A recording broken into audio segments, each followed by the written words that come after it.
survivor's guilt in a way of not wanting to share your positive pregnancy Yep. and birth because people are like, well, fuck you. I didn't get that. And you're Yep. like, so we want to tell the world about what's possible, but also maybe they don't want to hear it. And maybe I should just keep this to myself and be grateful. And if someone's going to ask, then they'll ask. But it's like a tricky line because Yes. most of my girlfriends have had not the outcomes that they were hoping to have. Hello, friend. Before we dive into this conversation, I want to take a moment to honor the full spectrum of experiences around birth. For some, pregnancy is a longed for miracle that hasn't yet happened or may never happen. For others, the journey to motherhood has been marked by loss, heartbreak, or deep uncertainty. And for so many women, birth itself has been a traumatic experience, one where they felt unseen or faced complications that changed the course of their story. If this is part of your journey, I see you. This conversation is not meant to exclude or diminish those experiences. Instead, it's about offering another possibility, one that we don't often hear, and we certainly don't hear enough. A possibility of birth as a profound, powerful, and even joyous transformation. We recognize that every birth is sacred, whether it happens in a hospital, through a C-section, with the aid of intervention, or in the quiet of a home. There is no one, quote, right way to bring life into the world. But today we want to explore a birthing option that is still widely misunderstood. Natural home birth, specifically water birth, not as an ideal for everyone, but as a deeply viable, evidence-based, and empowering choice for so many women that don't even realize that this is a beautiful, safe choice for them. Decades of research show that for low-risk pregnancies, planned home births with skilled midwives and doulas can be as safe, if not safer, than hospital births. Studies published in the Lancet British Medical Journal and the Cochrane Database of Systematic Reviews have found that home birth is associated with lower intervention rates. Women who birth at home experience significantly lower rates of C-sections, epidurals, and medical interventions such as forceps or vacuum extraction. According to a 2020 study, only 5% of home birth participants required C-sections compared to at least 31% in hospitals, and that might even be higher in America. Higher rates of physiological natural labor. Without unnecessary inductions or inventions, labor progresses at its own pace, the natural pace of the baby in the body, leading to fewer complications, less hemorrhaging, and faster recovery times. Increased satisfaction and emotional well-being. Women who birth at home report greater autonomy, more empowerment, less trauma, and a higher sense of having accomplished what they wanted. In contrast, hospital births can sometimes leave mothers feeling rushed, pressured, unheard, and not empowered. Lower risk of infections. Hospitals expose mothers and newborns to bacteria and viruses, increasing the risk of hospital-acquired infections. Home birth minimizes this risk, particularly for antibiotic-resistant infections. Better bonding and breastfeeding outcomes. Babies born at home experience longer and more immediate and prolonged skin-to-skin contact, lower stress hormone levels, and higher rates of successful breastfeeding. Water birth, giving birth in warm to almost pretty hot, like there's a level where we can't go past, has been shown to reduce stress, lower pain, and improve overall birth outcomes. Research from the Royal College of Obstetricians and Gynecologists and the American College of Nurse Midwives supports water birth as a safe and effective option for many women. Reduced pain perception. Warm water increases oxytocin and endorphin production, helping to naturally relieve pain and reduce the need for medications. shorter labor duration in general. Being in water relaxes the muscles and supports cervical dilation to shorter labor times. Now, a lot of hospitals nowadays, especially, do allow the water laboring, but not necessarily the water birthing. It depends on your hospital. Less birth trauma for the baby. Babies born in water transition gently from the womb, experiencing fewer stress hormones and a smoother first breath. Lower risk of perennial tearing. Water allows for greater perennial elasticity. So a joyous, natural home birth experience. What is that? Enter Kimberly Leemans, a talented actress, devoted mother, and wife to filmmaker Falk Hentschel. After moving to Enterprise, Oregon, Kimberly and her family embraced a life more connected to nature while continuing their creative careers. Known for her roles in The Walking Dead, America's Next Top Model, The Vampire Diaries, and Swamp Me Baby, Kimberly is a storyteller both on and off the screen. This year, she's releasing 2 exciting projects, Recollection and The Atheist and Ableist. But today, we are diving into a different kind of story, a real home story. Kimberly recently experienced the profound, sacred journey of a natural water home birth. Again, an experience that was deeply empowering, life-changing, and filled with trust in her body's innate wisdom. In this episode, she shares her story, one of surrender, resilience, and joy. Through her experience, we're invited to remember that birth is not just a medical event. It can be an incredible rite of passage, a rebirth of the mother herself, a testament to the strength and resilience and beauty of women and women's bodies.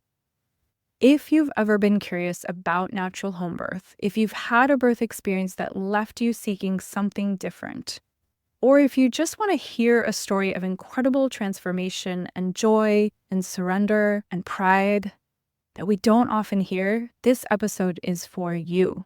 So I want to let you guys know that I have changed the name of my breathwork from mountain breathwork infused with Reiki, which is just quite a mouthful, and some people don't really understand what it means, to transformational breathwork, because we just get it more now. We get what that means. And you're going to have, if you show up and you allow me to guide you, a deep, beautiful transformation. I've been working more one-on-one with people, and that is really rewarding for them and for me.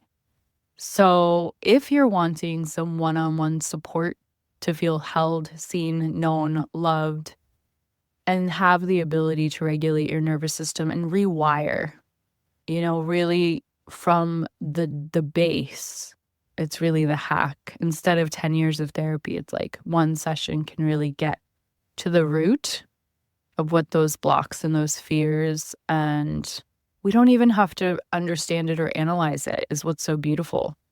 Same as with the Reiki energy. We can just allow the breath and the retraining to do its own work, the body to do its own work, the wisdom. And you're your highest authority, so you get to kind of decide how far and how deep you're going to go, and you're only going to have the healing that you're ready and willing to have. So I'm actually about to do a private session now. I had one yesterday. They're going so well, and people are just getting so much out of it. So I'm excited. I'm excited to work with you one-on-one. Reach out to me if that's something that you're wanting to try. And I promise you're going to have a beautiful experience. Welcome to The Authentic Creative, expanding our capacity to feel good. I'm Siri Baruch Thornton, a lifelong healer, teacher, and creative. My journey began in a yoga ashram in Boston and led me through the healing communities of Vermont to over 25 years in the film and TV industry. Along the way, I've learned from spiritual masters, explored meditation, clairvoyance, and embraced my role as a mountain breathwork teacher, Reiki Master of Masters, and Akashic teacher. This podcast is all about inspiring you to expand your capacity to feel good through conversations, tools, and practices that support your inner growth and creativity.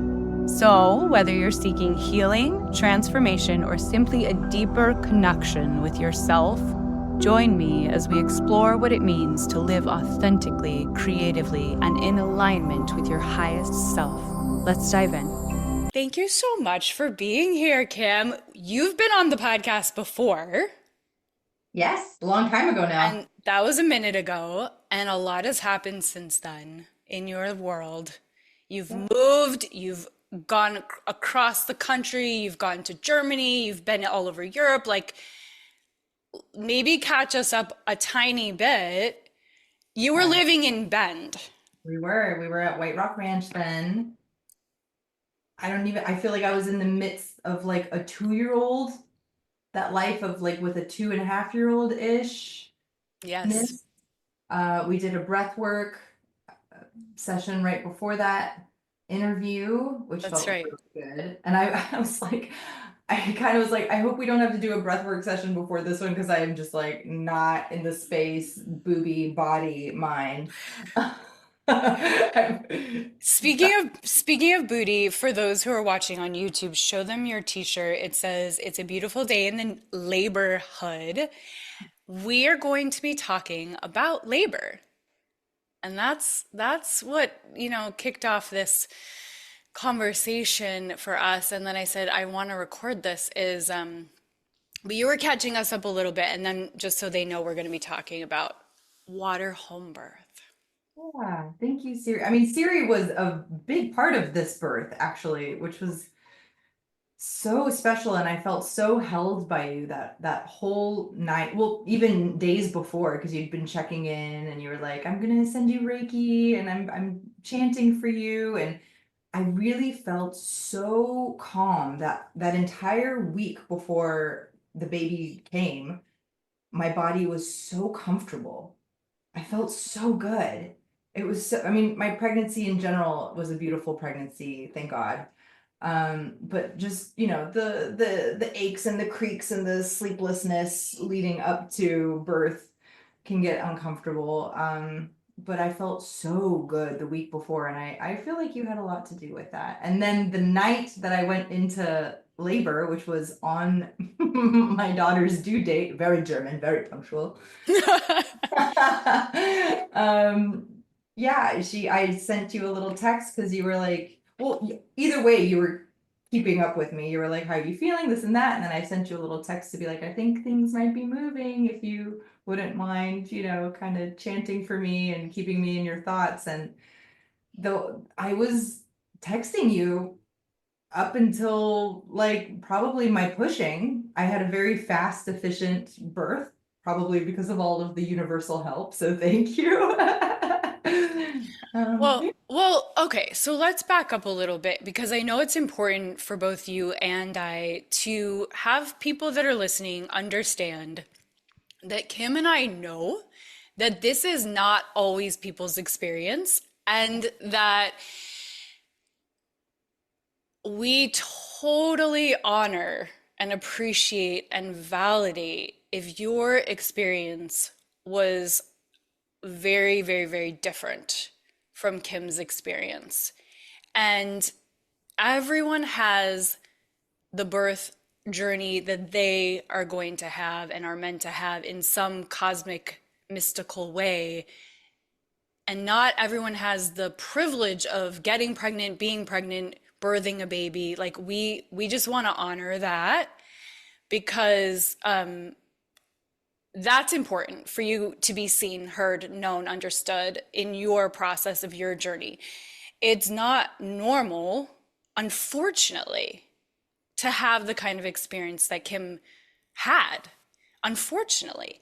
But the reason this conversation is so important, and you show it in Swap Me Baby, a natural birth, a life imitating our imitating life.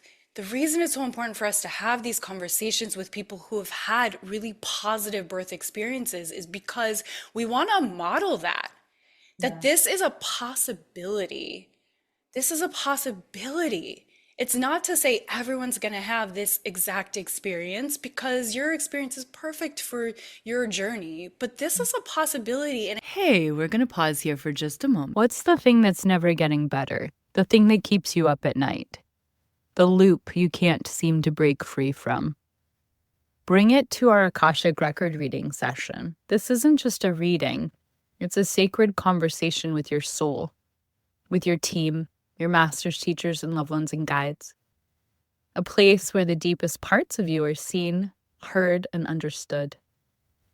What happens in a session? You receive the clarity you've been searching for. You get the validation for what you've been feeling but couldn't quite name. You experience an energy clearing, releasing lower vibrational and stuck emotions so you can move forward lighter, freer, and more aligned. What if the answers you've been seeking are already waiting for you? In this space, you can finally breathe, release, and receive the relief you've been craving. One session or a package are available over Zoom from anywhere in the world. It's time to lift the weight off your heart. Say yes to clarity. Say yes to relief. Message me to book your Akashic Record reading today. Link in the show notes. And we're back. Your journey, but this is a possibility, and I think it's really important for the movie that you guys created, you and Falk created, it was literally the only movie that I've ever seen birth in that way. And then, of course, in your life, you've had these natural home births. And it's really important for women to understand and men to understand so they're not scared that this is totally possible. And yes, of course, you need to get with a team you trust. And so that's what I want to kind of go through with you is like, with both of your births, they were natural, right? And so you knew prior to having these births that this was your plan, yeah? This is what you wanted. And so I'm curious, Kim, how did you know? How did you have the information? Because a lot of women don't have the information. We see what we see on TV and movies, and we hear stories and we go, okay, well, I guess birth is hard. I guess birth is painful. I guess it's a struggle. I guess it's something to avoid and to back away from, or I guess it's something that I'll try maybe to do a natural home birth, but when push comes to shove, pun intended, I'm maybe gonna just like kind of go the other route because unconsciously, I don't really think it's safe. So for me, one of the most important things is for a woman, if she's wanting to have the path that you had, is to really decide because it's not for everyone. And so you decided before. And what made you decide? What made you see that that could be a path for you? You know what's interesting is all the way up until I did this life-changing play called Birth, I was like, I'm gonna do the epidural. I thought hospital birth was the way to go. My mom had always told me, she had a midwife and she was like, I fully like encourage you having a midwife whenever that happens for you. But she had a hospital birth with a midwife. Um, and she had a very positive experience too. So she already like informed that like motherhood and birth can be a positive thing. I think a lot of people don't get that. Like their mothers have traumatic experiences, so they're already like predisposed to be like, I will have a traumatic experience. But I was like, let's do the epidural. That's just what I had seen. And like, I would make fun with my friends, like when we were in high school of, being like all of those like terrible like movie sounds that you hear of like women in like pain Yes. of just assuming that that's what it would be as opposed to this like primal animalistic powerful fucking push sound like this. It's so amazing, but we'll get there. I digress. So I initially thought, okay, if and when I ever become a mom, it'll be epidural. I don't want to feel a fucking thing. Yep. It'll be in the hospital and it'll be like bada bing, bada boom, let's go. Yep. And then I ended up doing this play called Birth when I was in Bend, Oregon. And it's like the vagina monologues, black box theater of birth stories. Amazing. And it changed my life.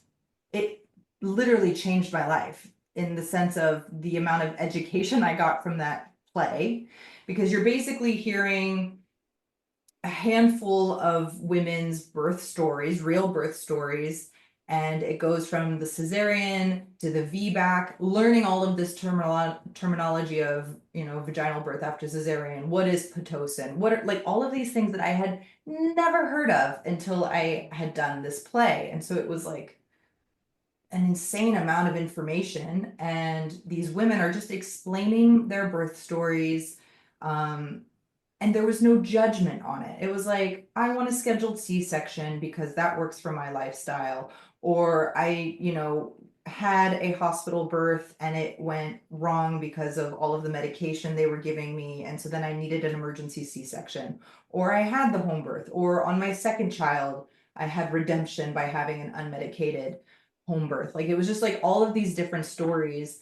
And through that, I met a really great friend called Elizabeth, and she invited me to her home birth later down the line. And Wow. it was so beautiful to have faked these births on stage because I wasn't a mother at this point, and to Hmm. hear these women go through like these labor sounds on stage, and then to be in person with one of my dear friends while she did just that. She had a home birth and she was trying to get to the bath. She was just a few steps away, but she was laboring and it was beautiful. And then she was like, I need to get in the bath. And as she was going to the bath, the baby just came out, and her other two children were just woken up, like just before that moment. And then they were all in the bed, the whole family together, eating fruit, just welcoming this baby in. And I was like, I want what she has. 100%. This is so, I'm getting goosebumps just talking about it. It was just so natural. Yeah. It was so calm. It was so, every moment happened as it should. And she had these surges and these sensations, but they were powerful and they weren't scary. And she was so beautifully held by her midwife and the doula and her husband, and my presence there. And then the kids coming in at the last minute to just welcome their sibling. And then that picture of them being in her bed, eating this beautiful bowl of fruit, just like moments after. I was like, yes, Yeah. yes, yes, Yeah. yes.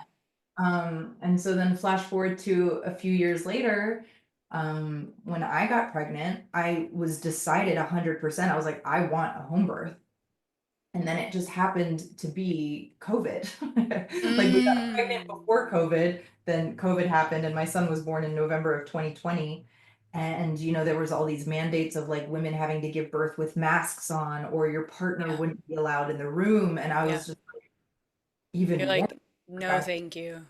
like there's no alternative for me. This is the environment that I would love to create for myself. And I got it, and I'm so grateful for it. And I don't Talk know. to me, Kim. Talk to me about choosing the first time and also the second time of your home births, choosing your team, choosing your set and your setting. We talk about set and setting with mushrooms, but it's like, what was your set and setting that you knew you wanted to have, that like certain people you wanted to be there, certain ways you wanted things to pan out for you each time, and My did those match up to what you had planned? planning. My two births were different in the sense of I knew I wanted a water birth for both. Um, I had my mom there and Falk's dad there in the house. Um, and we thought that we would like set up like a little webcam thing for the family in Europe to be a part of it because of COVID and this whole thing. And right away when I got into like the throes of it, I was like, put the fucking camera away. Like I Yeah. just want to be like Yes. looked at like an animal. I was like, Totally. and it ended up just being Falk and I till the very like end. And I did have fast birth. So by the time that the midwife got there, the tub was not full. Like they were like filling pots of boiling water to try to fill this tub, and it ended up only being half full by the time I got in. But I got to just be very intimate with Falk, and that was lovely. It was just like us swaying with each other, us laughing with each other. No one else was in the room until like the midwife came, and she was checking me, and I was, now that I know, I was definitely like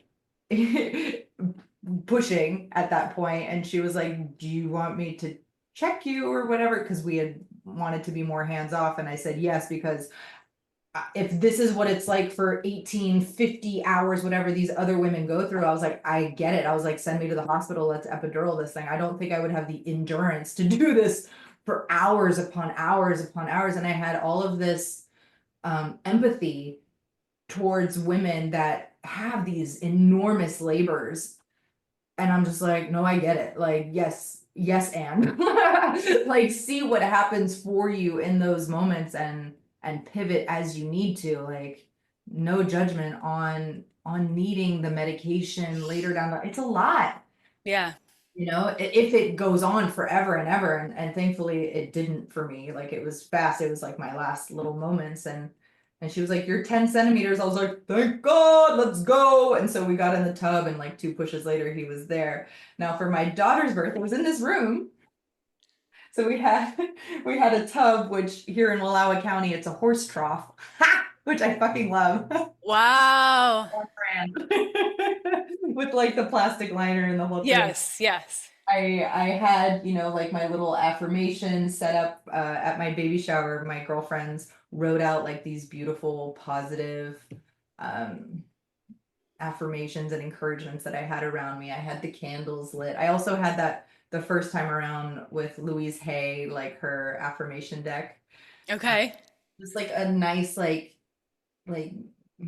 moody candle music. The playlist was so important, and that was Falk's job for both births, and he nailed it with just like humor of like, smush it, like the push it real good songs, to like Enya, to Celine Dion, to Eminem, of like, you only got one shot type of music. It was a good playlist, really sets the mood. And so for this birth, I didn't get to use the midwife that I did in Bend because she was so far, but there's this really cool, she's really cool, this really cool midwife called Nora Hawkins here, and she's like a cowgirl, and her grandmother was a midwife back in the day, and like went to births on horseback, and would like trade farm equipment for birth. Wow.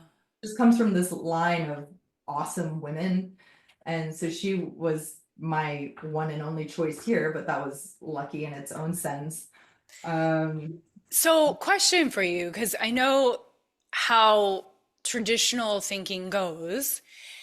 You got the green light from a team that was certified to say, yes, you're safe to birth at home, right? Like it was like you did some checkups, you had some protocols that you were following to kind of feel safe to do this, or no, you were just like, did you do any of that any prior to either of the home births? I mean, I think they were just checking on the baby, and as long as we were good, it was good. Like, Yeah, it was a geriatric pregnancy this time. which is laughable At because the ripe age of 37, but yeah, yeah. yeah, I was 33 or 2 with my first one. Um, and before I met Nora, the medical system here in Wallowa County has been incredible, just so wonderful. And I was considering possibly having a hospital birth because we were still in the bus. We didn't have housing. We were like, where's this little baby going to hatch? We had no idea where a home birth would be. Yeah. And so I had met with a doctor here, Emily Knudsen, and she was so lovely. And just the entire staff was very like, whatever you need. Like, we're not gonna like push certain protocols on you. There's a tub here that you can labor in, but you can't give birth in. And so that was Oh, actually the deciding factor. Was I talked to some other women in town, and most of the women here have their babies with Nora. okay. Or if they needed to, the hospital here has been really positive for them. So it was cool to even mentally go, oh, I could still have a very positive hospital birth here. It's not like in a city is what I assumed, where these things have to go faster and Mm, people might feel more pressured to get the baby out faster because there's 50 other women waiting on the same day. It's a very small good community, point. and I think that's about the small community here. Like they're like, hey, we're gonna see you at Safeway in like 6 weeks. Like we want you to have like you're replenishing the village here. Let's take care of the mothers and the babies, and it's Yeah, as it should be. yeah, Yeah. yeah. Oh, it's so incredible. So it's interesting to hear your perspectives of I was so open to, like initially before you had your first, you were like, I'm gonna have kind of the quotes traditional American birth. And then you had this incredible, chilling, awe-inspiring awakening through the play of being in that play birth, which is just such a spectacular example of art informing our lives. And then you got to see, you had the blessing of seeing a friend of yours have this beautiful, natural, organic experience. And you were like, yes, please, I'll have that. And so many people don't have that opportunity. So I just want to say, like, if people don't have that opportunity to see their friend's natural home birth, there are so many, I don't know if you watched any of these, Kim, but so many videos on YouTube of beautiful, natural, lovely home births that are very similar to what Kim's describing. Did you watch any of those to prepare? Did and I've had one of my girlfriends, Chantal from America's Next Top Model. I remember she posted her birth video years ago, and it was just like this, like it felt so like quiet and calm, and she just like beautifully like labored her baby out. And I was like, I would love to try that with my second one because my first one was awesome, but I was so excited to meet him that I just like blew him out. I was like, we call him like Leo Torpedo. It was like it was great, and it was like the energy of that night, and I was like, I don't want to wait another second. Like I'm just so ready to have you here. So my intention for this one was like I would love for it to be just like this quiet, calm, just like let these babies out kind of moment. That also, and so in terms of expectation and reality, this was also another wonderful, powerful birth. I had pelvic floor therapy this time before this baby. Okay. I'm super grateful for. Shout out to Bailey, another incredible service provided in this town just to get me strengthened. I didn't have any of that before my son or after my son. And so I wanted to just make sure that things were solid going into a second birth and that I didn't want to tear. I had like a Yes, yes. second degree tear with my first one because I just blew him out. And so she like really worked on my scar and just like pelvic floor strength and uh God, I felt so good in this birth, but I thought that I would have more control of slowing it down. But basically within 45 minutes of my birth team getting here, like my active labor started at 2, she was born at 4:26. It was very fast and wonderful, thank God. Like that's what I'm saying. Like these women that have to deal with the endurance of that level of sensations is I don't know what that is like. So props to you guys for handling that. I'm just grateful for an efficient, speedy birth. But Well, what I think is interesting is the level of release and letting go and trust that Kim you have of your body. And I'm curious, is that innate to you? Is it a particular mindset that you think helped inform that trust?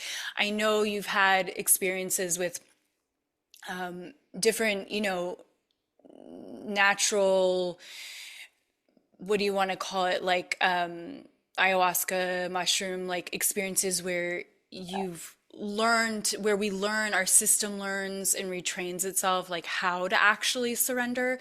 There's so many. Is it okay I outed you about that? Okay. Okay. There's so much I think of birthing is actually learning surrender, which a lot of us don't actually understand physically how to do that. And so Yeah. that's, I think, why it takes so long for some people. What do you attribute that surrender to? I think you're right. The experience with my first ayahuasca trip I did while I was pregnant, and I didn't know that I was pregnant yet. I was really, really early pregnant. The first time I did ayahuasca, and I actually met the fetus during my trip, and I was like, I think I'm pregnant. Wow. It's just Wow. like, whoa. And my guru was like, it's okay. Women do this in the Amazon all the time. You should be fine. And we're all fine. But I had this like removed, perspective of witnessing the sensations of, Aya, and whoever's gone through that can maybe relate to this, of just like your vessel, you're removed from it in a sense, and you're just like, oh my God, I'm just witnessing these feelings. They are not me. So going into birth, that was an incredible reminder and perspective of like, just witness. And for me, my experience was very much that I had nothing to fucking do with it. My body Mm, was going through the motions. Like my body was pushing. I was not pushing. right. Everything was happening, in my head. It's a mental game is the biggest advice that I give my girlfriends that want to have advice for me. It's just like, just witness the experience. It's a mental game more than like a physical endurance game of open, release your jaw, that it releases your pelvis. Every contraction or expansion is the only one you'll ever feel of that level, and then it's gone forever. Mm, mm, mm. And this was really cool this time around because I was like playing with my contraction calculator trying to see like when they were happening, and it's only 1 minute. Like the Right. intensity is only ever 1 minute. And you're just like looking at it and you're like, I can fucking do that. I can do that. You see the countdown. You're like, okay. And then it goes away. It is like a calm lake. You are so chill. You catch your breath. You do whatever. You eat something. You laugh, whatever it is. And then it comes back and you're like, it's 1 minute. It's not forever. It's so temporary. And every expansion, contraction brings you closer to your baby. It's like Yes, yes, yes. ever. Yeah, so the way, what I hear is like the way, two things. One, so brilliant what you're talking about is like it is the uncomfortability, the pain, if you want to call it that, is 1 minute. So, like in life, if we can apply that to life, which I think you do that already, Kim, is why you're in general such a happy-go-lucky person, is because you're applying this wisdom. You're like, oh, it might be uncomfortable. I can witness it. It's not me. I don't have to become it. So, there's that aspect of we call it like 20 seconds of courage. And so do the thing. I have 20 seconds of courage and then it's over. Just in life. And then the other aspect that you're talking about is just the way you're relating. Is like, this is my one moment to feel this one contraction, and I'll never get to feel this one contraction again. The way you're relating to it is every contraction is bringing me this much closer to my baby. I think that is like so key, is the way you related to it. And then Mhm. also I want to bring in, the video that you guys posted on Instagram and that you sent me when you were in labor, or that Falk sent me when you were in labor, of you, one of you sent me, that you were like dancing and like I only got to one shot, Eminem's like, and you're moving your body and you're dancing and you're just enjoying the heck out of it. Right, You know, you're about to have your baby. It's so exciting. It's so exciting. And this is something that I will have to work with, because I do get really sad and really mad for women that don't get to have like this ultimate beautiful experience. Like it's upsetting to me. So I know that I have to like figure out what that's triggering, within me because I'm just like, ah, I just want to like spread this to everybody. Like I want you to have this. And Yeah. it's Yep. oh, it really boils my blood when Well, people don't necessarily know that they need the education, first of all. They don't know that there's another way, potentially.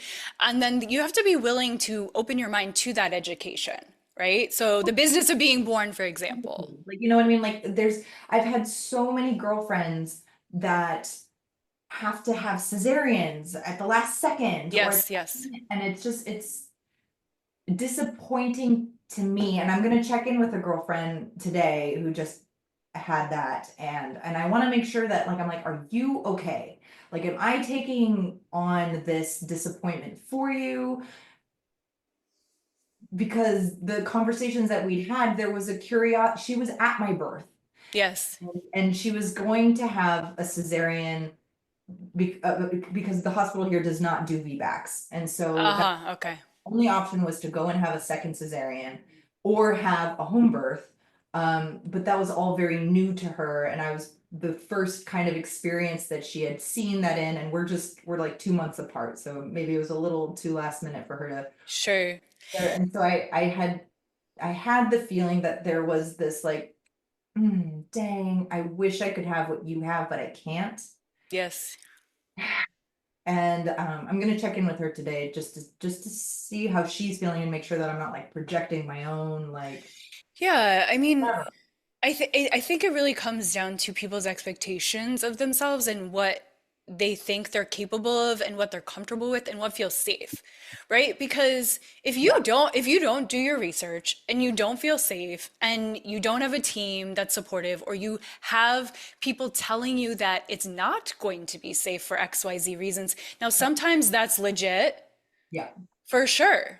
And yeah. sometimes it's not.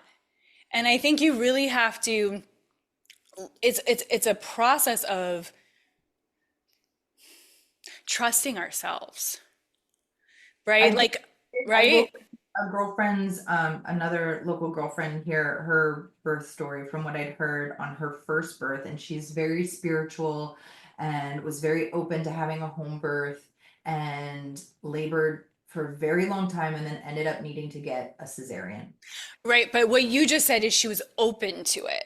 Well, And so this was an interesting perspective that she told me was she was like her mantra was I trust my body, I trust my body, I trust my body. And what happened was she told me this of but I didn't trust my body to tell me that it wasn't working. Like I yeah, was forcing that I was going to have a home birth period. And yeah, she in retrospect like it was a very traumatic birth for her in the sense of like she didn't get what she wanted and then it like spiraled into this like emergency C-section. But we were talking about it after of she's like how funny that my mantra was I trust my body, but then I actually wasn't trusting my body, that it was telling me that I need more help, like the external help of a cesarean. There's also that element of it of you can try to plan as much as you can. I was nervous. I had a bit of nerves in my system of being like, everyone was like, this won't be like your first birth. This is a totally different child. It will be a completely different experience. I was like, what if I have a cesarean? What mm, happens if something happens and I have to mm. go get an emergency cesarean like so many of my girlfriends have to have? Yes, yes, yes. And how much do I want to like lean into that and prep for that, or how much do I just go Mm, that's not for me or whatever it was. So the fact that my birth ended up the way that it did, I'm tremendously grateful that my body did it, that I felt safe. Feeling safe is 1,000% it, right. period. Yeah, and so what does that preparation mean for each person? It's so personal, it's so individual, and it might not be what you want. Maybe you feel safe in a hospital. That's for me, that's not my safe place, is the hospital, Same. right? So, and it's like, and then the education just furthered my feelings of actually, I feel safer with a really, really, really smart, good team with me and like surround myself with the right people. And so I think that Everyone, because when I have had friends who are like, I'm open to to the natural birth, or I'm open to a water birth, or I'm open to a home birth, and it's like, to me, it's like, no, you can't just be open to it if that's what you want. You have to decide this is happening. That's from my viewpoint. It's like, this is happening this way. Now, of course, I would say you have to be open to it not getting to be a home birth, Right. Right. Yeah. right? That's always a possibility that it doesn't happen as a home birth, of course. It's life. It literally is life, and it's life. It's like you can manifest or project the experience that you're hoping to have, and then you have to be open to, when you make plans, God laughs in your face kind of thing. Yeah, yeah. So Yeah, and actually that brings me to Kim, the way that you've trusted your journey when you left Bend. From the last time I interviewed you, you left Bend and you just trusted. Like you had all these little experiences where the bus kept breaking down and then you'd like pray and then something would just show up. And I feel like that's so similar to your birth experiences. I'm just curious if you want to share anything about that whole cross country experience. my spirituality has been a very interesting ride for the last few years. Um,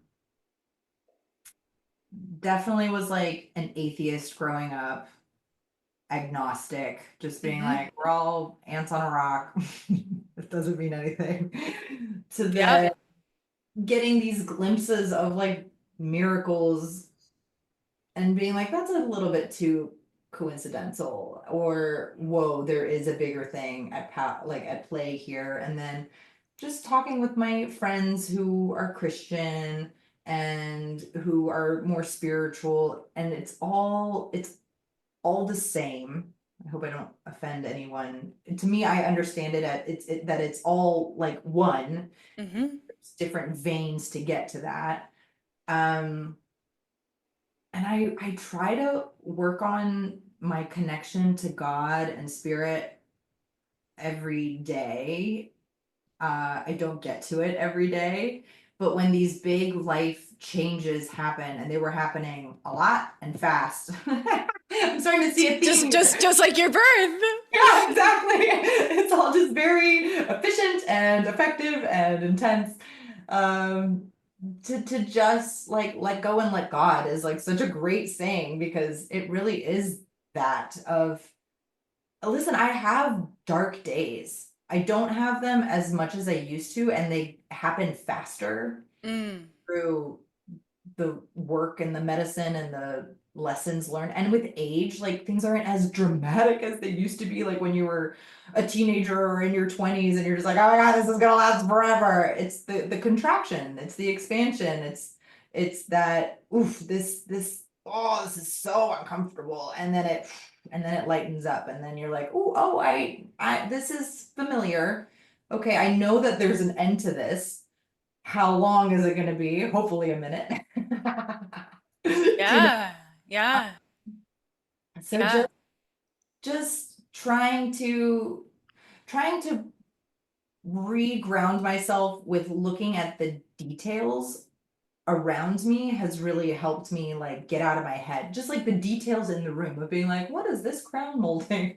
How many branches does this tree have? Or what does this candle smell like? These like grounding things for me is Hmm. like, because I will like, most of my life tends to be blurry because it's going so fast. Mm. Or it's just like all like happening, and it's like, and if I can just go, what is happening? I'm talking to Siri.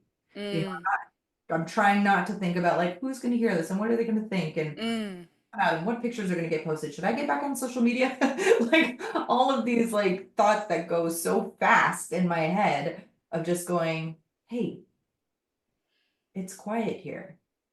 This is nice. And this is when you can hear God or see what he's doing, instead of just always assuming that you have the control to know what the next step is. Yeah.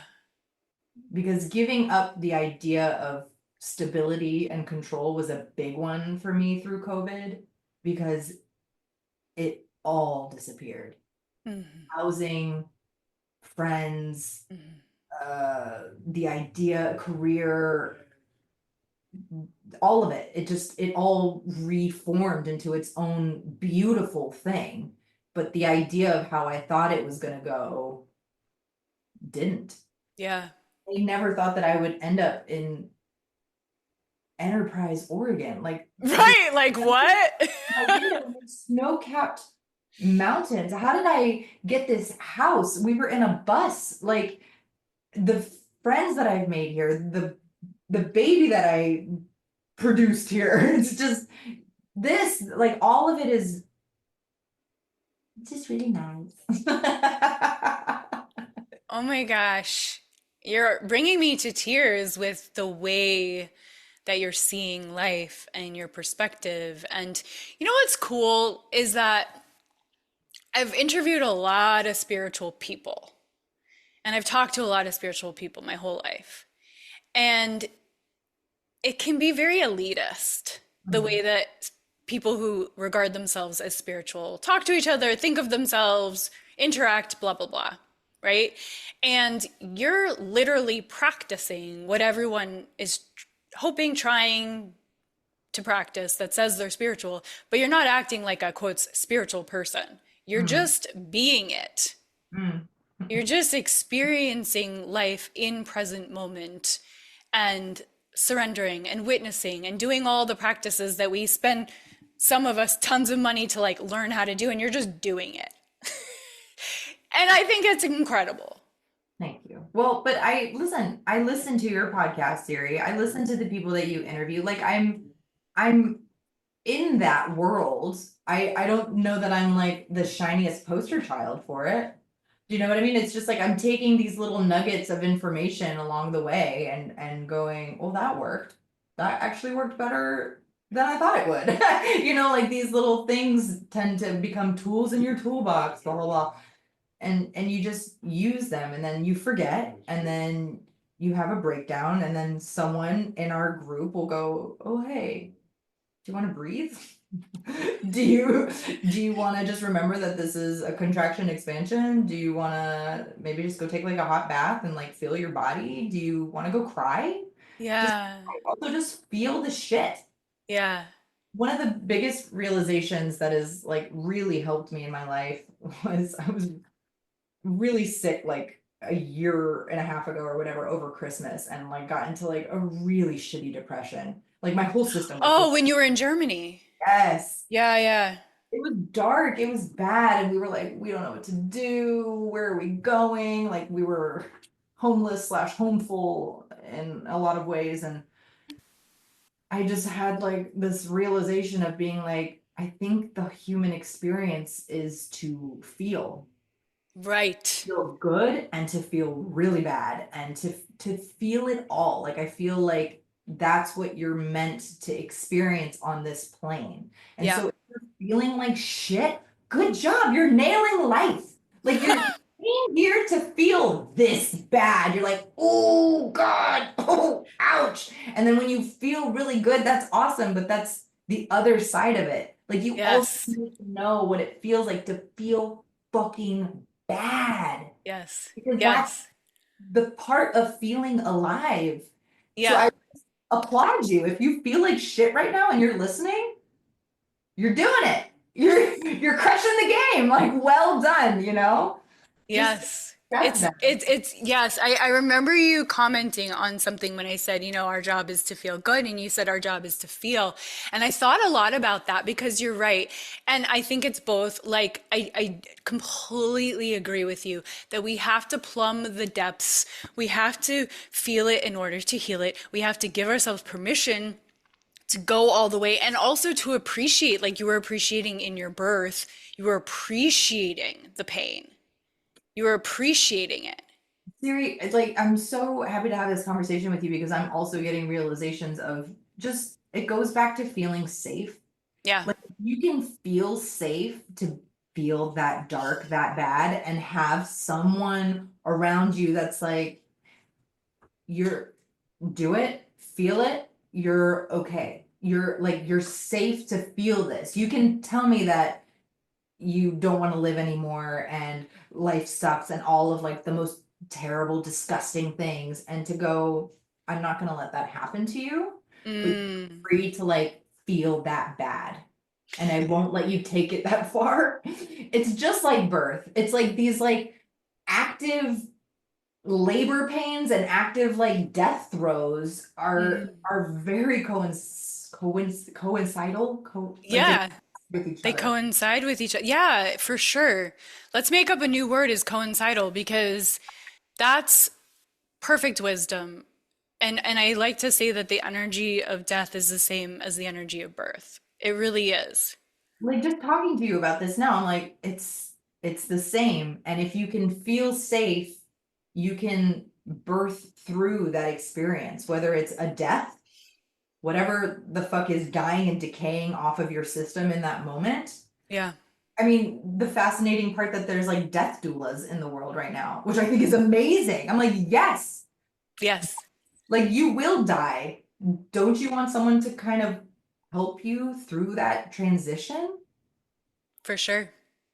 Yeah, and I've been meaning to interview a death doula, and I know some of them, and I think it's incredible. I got to kind of death doula my grandfather, and that's why I say it's very similar energy to birth doulaing, because, So right, it's all in the surrender. that's It's it. all And in the people can be surrender. so afraid of death. People can be so afraid of birth. Like that's the only guarantees in life is like That's you right. live and you die. And if you can, shepherd this life so consciously, why why wouldn't you want to then consciously like shepherd yourself out Mm. of this life? You know what I mean? Oh I my hope, God, that's so beautiful, Kim. So listen, beautiful. we'll see how the plan goes, right? Of my death. Let me just put it out there. But I hope it's conscious, whether even if it's like in a terrible way. Ugh, I hope not. But also like that in my mind, in those moments, I just go, oh, okay. Did you ever have a near-death experience? No, thankfully. Okay, I just want to tell you I had one Yeah, and the car was turning and I remember as we're turning everything went into slow motion right, and I remember thinking, "Oh, this is it. right. Okay. All right. This is it." Yeah. And I feel like that's how you're going to be.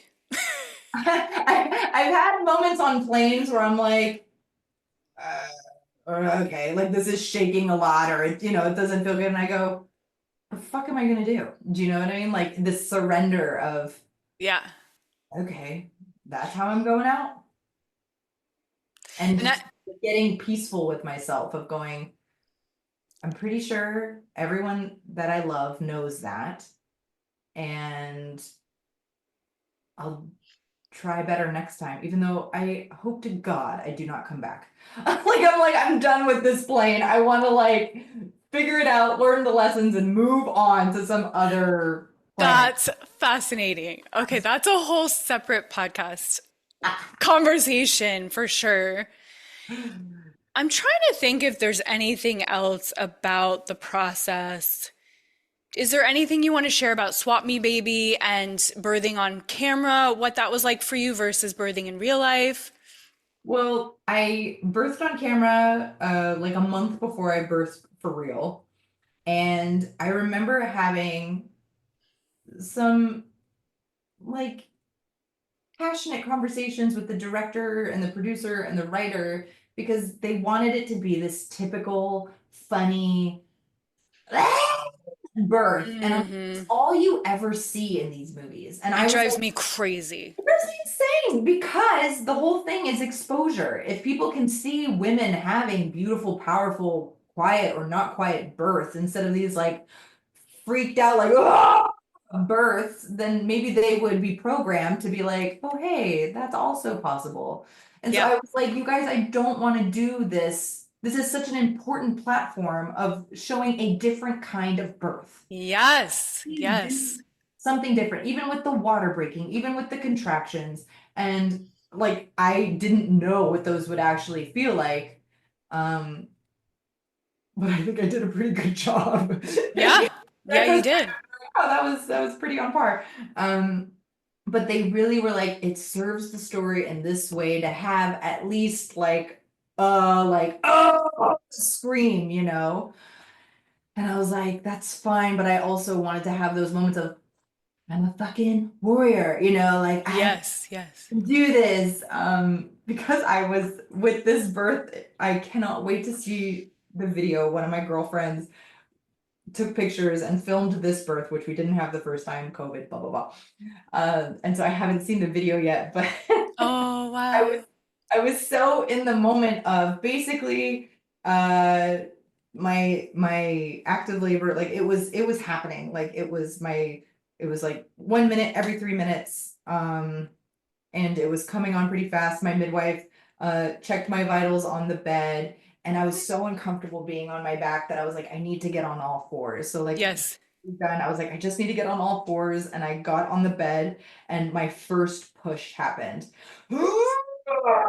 And then like these like intense sounds just like come out of your body. Like it feels like your whole brain is like coming out of your asshole. Yes, yes, yes. Not about birth, but it is an incredible sensation. And my water broke on the bed. Poof. And that did not happen with my first birth. Like it was like I felt the pop at 3 a.m. and it trickled. But this was like the whole fucking thing came out on the bed, and I was like, I'm taking a shit. I'm taking a shit. The Falk Oh, very beautifully came in, picked it up, threw it away, and the girls came in and they're like, "See anything?" And I was like, well, I definitely took a shit or there's a baby on the bed, but it's like so things are coming out of my body. And yeah. they're like helping me take my underwear off. And I knew that the next contraction was gonna, or the push was gonna come pretty soon. And I was like, I need to get in the tub. And it was just across the hall. And so like I waddled to this room, got in the tub and was like, for like 3 seconds. And then the next push happened. And when I got into the tub, I put my fingers in my vagina just to see if I could feel her, because I did that with my son where they were like, you can feel him. Do you want to feel him? And that was Wow. stirring to be like, oh my God, he's there, right? Wow, that's It's not amazing. still way up here in my throat. Like it's close. Yeah. So like I put my fingers in, I felt her, and I was like, oh, okay, good, good. And so I started talking to her. I was like, all right, baby girl. All right, girl, let's go. Let's go. Let's do this. And I just started like hyping her up. And Yeah. the next push came and she started crowning. I was like, she's crowning, she's crowning. And I was like, whoa, slow down. Like, slow down, bitch. But I was like, it was going so fast, and I was hoping that I could like control the like, you know, like a quiet little labor. And I was just like, oh, like, and then like she was chilling there underwater for like a minute, and then the next push and she was out. Like it was just like boom, but like just that like talking to yourself, all right, let's go, girl. I'm connected. We're talking. It's me and you. There's Yeah. no one else in this room right now. Let's go, let's go. It's like That's she's right. let's go. So Yeah. Yeah, and I think that is a really important point that you're making, which is you were talking to your body, you were talking to the baby, and we don't get taught that either. right, right. And I think that's so important. Right? Yeah. For women who are wanting to get pregnant, to start to talk to the spirit of the baby before they get pregnant, start to write letters to the baby, start to create that relationship. And then simultaneously, we have the opportunity to continue to build this trust and this relationship and this communication with our body of like, yes, body, thank you, body. Yes, baby, you got this, baby. Can Right? I Like both of those things. Yeah. I had some guilt during this pregnancy because I wasn't as connected as I was with Leo. Like Okay. I was talking to him and I was always on the belly and this and that. And this one, it's like you have a toddler, your life is going. So I was Yes, yes, yes. like consciously connecting as much with her. And I had this wonderful energy worker that worked with me here, and she was just like she gave me so much relief of being like, this is a different experience. She knows you, She's got you. You guys are connected. It doesn't have to look the way it did with your first. It won't. Yes. Like, release that pressure of feeling like it has to be letters or belly rubs or whatever it is. It's like you check. I would go to bed, and that's was like my little check-in with her every night. It was just like, hey girl, because she would like move a lot like in that moment, and then she would go to sleep and I would go to sleep. But it was like a little check-in. It wasn't so like, you know, Well, I mean, you're literally growing her eyeball. Like it's yeah, there's a communication right. that was happening without you needing to do anything. But it felt way more hands off this time than it did with Leo. And I did feel guilty about that, of being like, what is that? Like, what is this? Like, I'm not feeling as connected. But it's Hmm. like I'm a different person than I was 4 years Yes. ago. You know what I mean? It's just like, Yeah, and you like you said, you have a kid.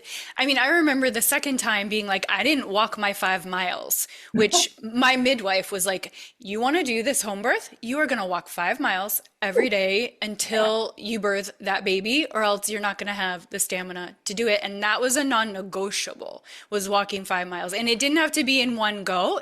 I split it up throughout the every day, day. every day, throughout the day. Yeah. But that was my like endurance kind of test, was needing to do that. And where am I going with this story? Kim, remind me what we're talking about. Of the connection and how the pregnancies are different and connecting. Oh, got it. Yes, thank you. The pregnancies are different because the second time I'm chasing around Phoenix and I'm like, I'm not doing 5 miles. Sorry. Like that, this is not happening. In your living room. Like, yeah, it's just, there's no way. I'm like, sorry, we can't do that this time. Yeah. Too tired. I'm too tired. It's real. It's real. It's yeah. So just that permission to be like, everything about this will be different. Yeah. Um, And and it, again, and again, that's such a life lesson. yeah. And this is why I think you and I are so passionate, because we've had these experiences and we Mm, were blessed to have them. mm, We understand what it means to rebirth yourself, to literally become a different person through the process of the birthing. And so, if you have the opportunity, mhm, if your doctors say, yes, you're safe to do this, mm. oh my God, please give, if you have the inkling, please give yourself the opportunity, because the experience of becoming a mother. Now, it's not to say other people who, don't get to do natural home birthing don't become mothers. We all become mothers. But there's something very primally, like When those tests, incredibly miraculous about the natural process that we're built for. We're built for, yeah, yeah, right? This is literally what we're made of for. yeah, yeah, It is only recently that this became an industry in the hospitals, that this became this business. yeah. This is what we're built for. Yeah. We're made to And birth. there's not much that makes me mad. But this particular subject, God, it fucking boils my blood. When women want an experience and it doesn't go their way because of Maybe misinformation. really, Sorry, you oh, cut out for a second. I cut out. Yeah, what were you Oh, saying? I was just grumbling. It just, yeah, it just that it's the the disappointment that I am taking on for my girlfriends, and I will work on that. Is yeah, one of the things that boils my blood when women that feel like they are capable or teeter on that because of all of this other information. As much as you would say to look at these beautiful home births, which I totally agree, Mm-hmm. there's so much on the other side of that on the internet of just like everything that could go wrong. And so it really is like Right. tuning into the perfect radio station of being like, la, la, la, la, la. I needed to, Yes. when I Yes. was pregnant the first time, every woman I met would come and tell me, the most horrific birth experiences that they, Right. and I was Right. like, what the fuck? Yeah. Why? And I just had to be like, brush it off my shoulder. But I'm just like, it's so interesting that, And they do it while you're pregnant too. wow, you're pregnant. And you're You're like, like, maybe and ended terribly that for me. And you're like, maybe don't share right now. yeah, yeah. And then having, we talked about this via text. If you want to talk about this now, I don't know how much time you have left on your I'm good. I'm good. okay, of just also kind of survivor's guilt in a way of not wanting to share your positive pregnancy Yep. and birth because people are like, well, fuck you. I didn't get that. And you're Yep. like, so we want to tell the world about what's possible, but also maybe they don't want to hear it, and maybe I should just keep this to myself and be grateful. And if someone's gonna ask, then they'll ask, but it's like a tricky line because most Yes. of my girlfriends have had not the outcomes that they were hoping to have. Yeah. And but that is why I want to amplify your story, because why should we hide our successes in life? That's bullshit. To make other people feel less uncomfortable. Like, I get that you'd have to read the room. Yeah. And if people have had traumatic experiences, for sure, I don't quotes brag about my experiences. And also, it's people's choice if they want to click on this interview and learn about water home birth. And like, if you're curious about it, here's the other thing. Kate Northrup, who I listened to her podcast, she wanted to have natural, she didn't. And then she had a friend recently who had this gorgeous experience. She shared her gorgeous experience, and Kate was like, you know what? And this is something I can see you doing, Kim. She was like, I am going to enjoy that woman's beautiful birth experience as if it's my own, because I can rewrite Mm. my own experience, my own story. And she experienced that woman's story as if it was her own.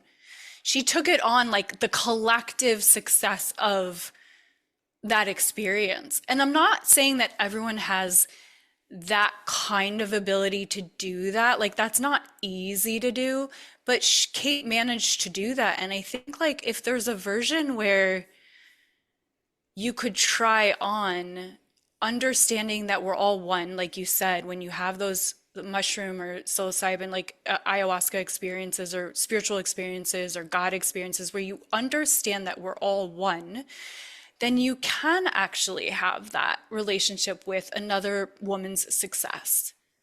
Or not. Like I'm hearing it as let me really feel into my girlfriend's experiences. And maybe that is like the disappointment and the anger that I'm feeling is what they might be feeling, and to fucking feel that for them. Sure.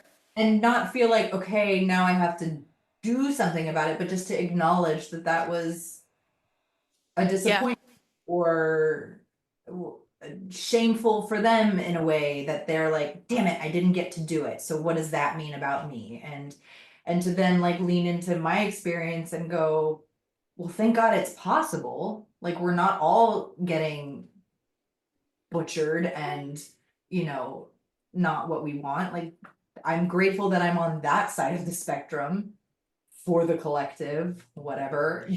And to take the attitude out of it is what I need to work on, because there is a guilt there for me to be able to say that. And Well, I I think like, but the guilt comes from, like, what you're saying is from the judgment of, but you didn't get to do this. And then what I'm hearing is like, but then there's also the part that you're aware of, which is like, I can also trust that that was that, like, your whatever hell is, or not hell, or medium like whatever it is like, that's your gift, that's your soil, your fertilizer for your growth, like whatever that journey was for her, she gets the gift of the medicine of that, yes, right? yes, yes, yes, yes, yes, yes. And we 100%. can't like take people's journey and story away from them. No. No, you're totally right, Siri. And I know that in moments and I forget it when like the passion flares, but it's like all of the if you have this belief, it's like all of these things happen to teach you a lesson, hopefully. It's like so what is happening for you and around you that you can learn from and And like so much of it, like you said, is out of our control. Our disposition, the way that we've been raised, the conditioning, like a lot of it, we're up against a lot sometimes. And to not be hard on ourselves when even the woman in the movie The Business of Being Born didn't have the natural home birth in the movie, Mm, and not everyone wants that. yeah.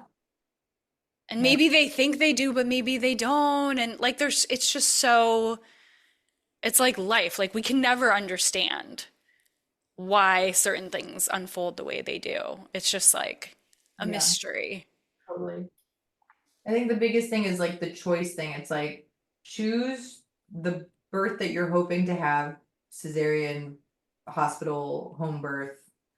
Um, and I hope you get out of it what you're supposed to. I don't know, it sounds so terrible, but you know what I mean?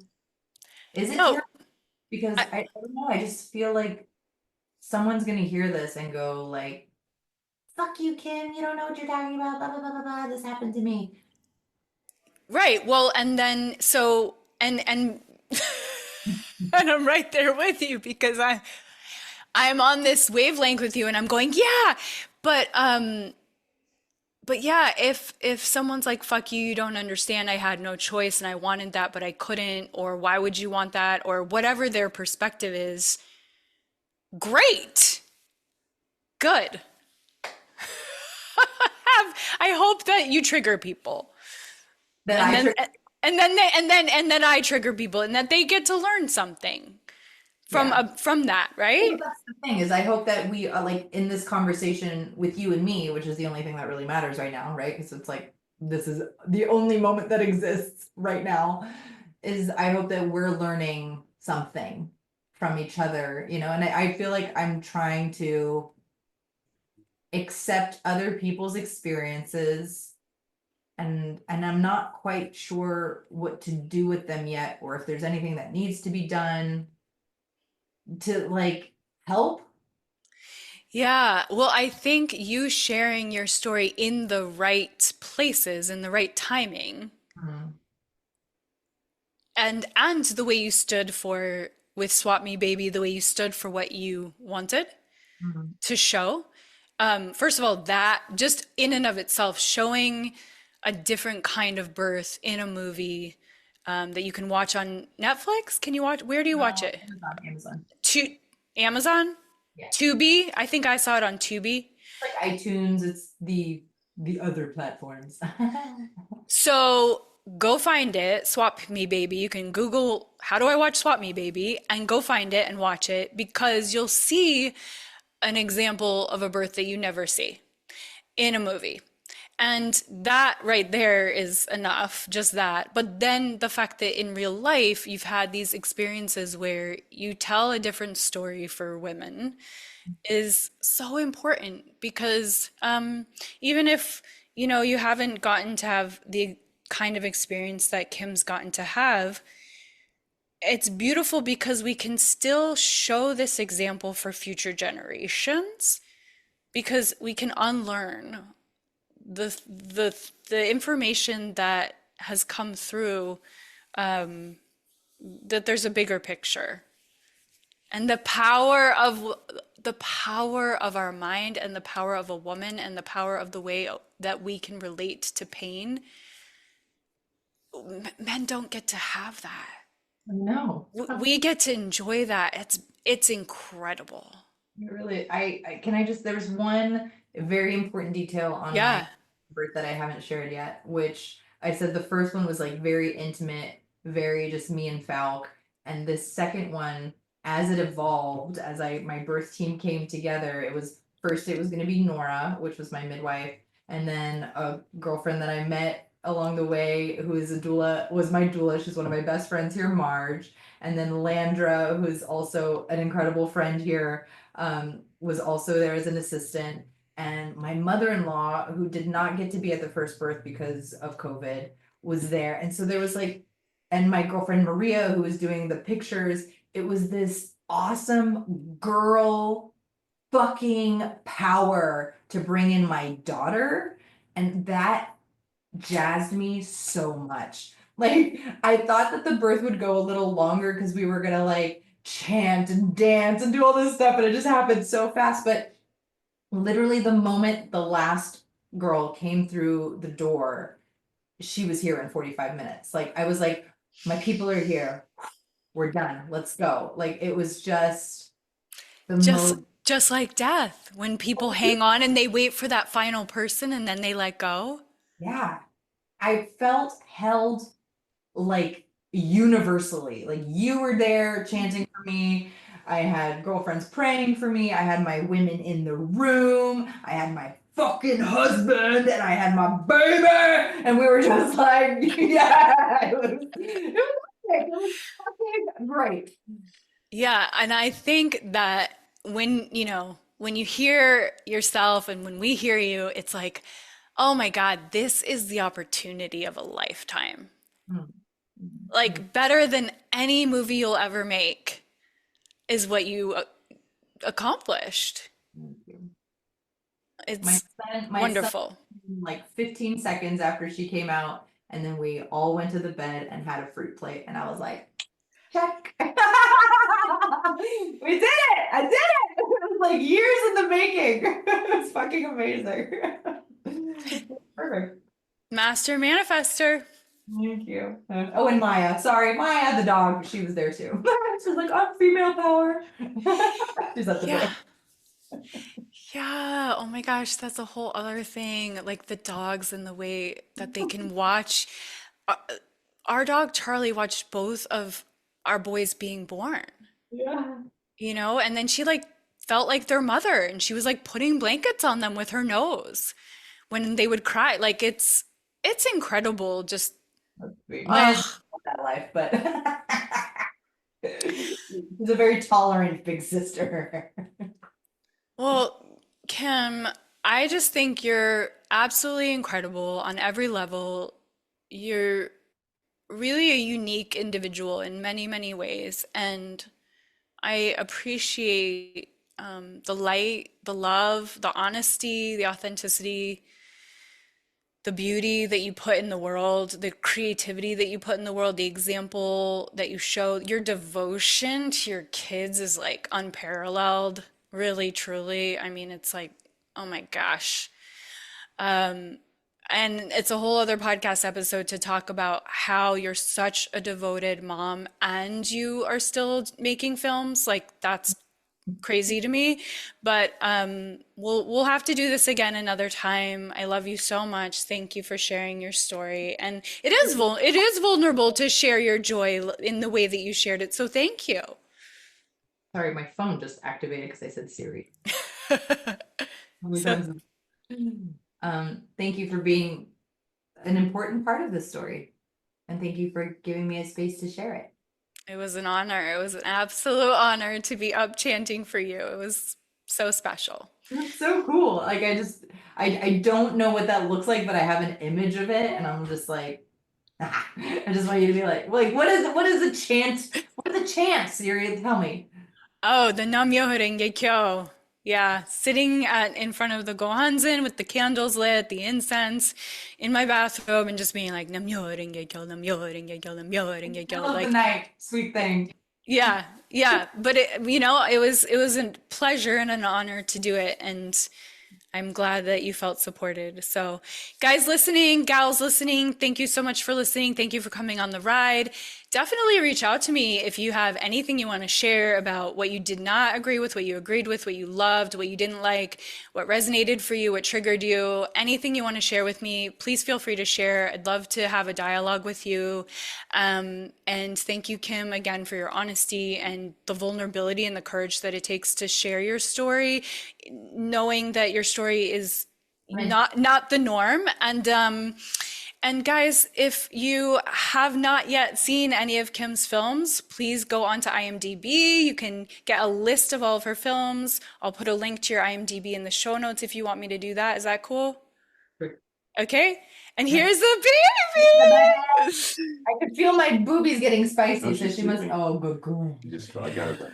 All right, guys. Love you so much, and see you next time. Thanks, Siri. Keep expanding your capacity to feel good one breath at a time. If this episode resonated with you, I have one simple request for you to give yourself a moment to leave a 5-star review and share a few words about what the authentic creative meant to you. Your review isn't just for me, it's for the people out there searching for inspiration, healing, and reminder that they're not alone.